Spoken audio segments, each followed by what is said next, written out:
Чыңгыз эле чыгаан уулу Кыргыздын.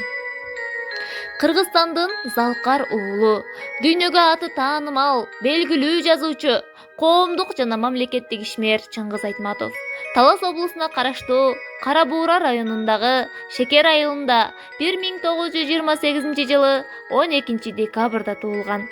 Чыңгыз Айтматов дүйнөлүк жана улуттук маданиятты өнүктүрүүгө, гуманисттик салттарды сактоого, коомдун адеп-ахлактын өнүгүшүнө салымын кошкон. Анын чыгармалары Совет доорунда жаралса да, алар бүгүнкүдөй маанилүү, анын кемеңгерлиги кечекини бүгүн көркөмдөп айтып бергенинде эмес, эртеңкини көрө билгенинде. Чыңгыз Айтматов 2008 жылдын 10 июнунда 80 жаш курагында дүйнөдөн кайткан. Эгер ал бүгүн тирүү болгондо 92 жашка толмок.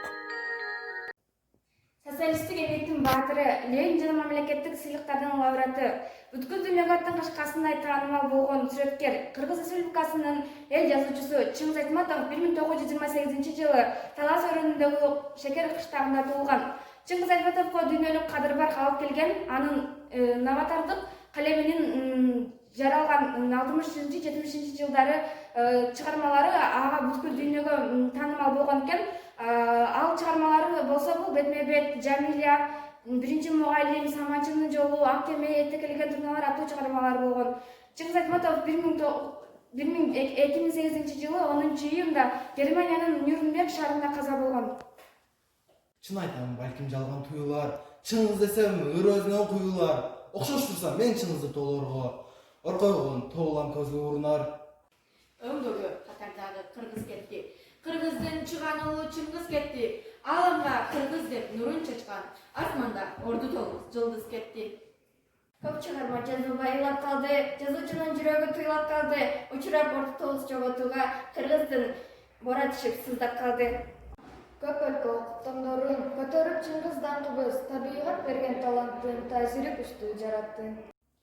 Суктанып талантынын таңгагына, капамын Шымойжалдын алганына, көзүнүн тиресинде кол кармашып өкүнөм бир көрүшпөй калганыма. Биз дүйнөнү өзгөрттүк, дүйнө бизди өзгөрттү. Эл улуттун кубанса кубанычы, кайгырса кайгысы жана акыл эси. Тилсиз улут болбойт. Миңдеген адамдардын алдыда сен жалгызсың, өзүң калганда да жалгызсың. Өз кыйынчылыкта билинет дешет, менимче бактылуу кезинде да билинет. Адамга эң кыйын күн сайын адам болуу. Ак булуты жакшылыкка жандаган жылдызсындуу жаны барым гүл сары, дүйнө жүзүн даңгыраткан ашытпай, кайраты бар, мээрими бар толгон ай. Сени тааныгандар жашап жатканда сен тирүүсүң. Өткөндө эстеп келечекти күтө билгендигибиз үчүн биз барбыз.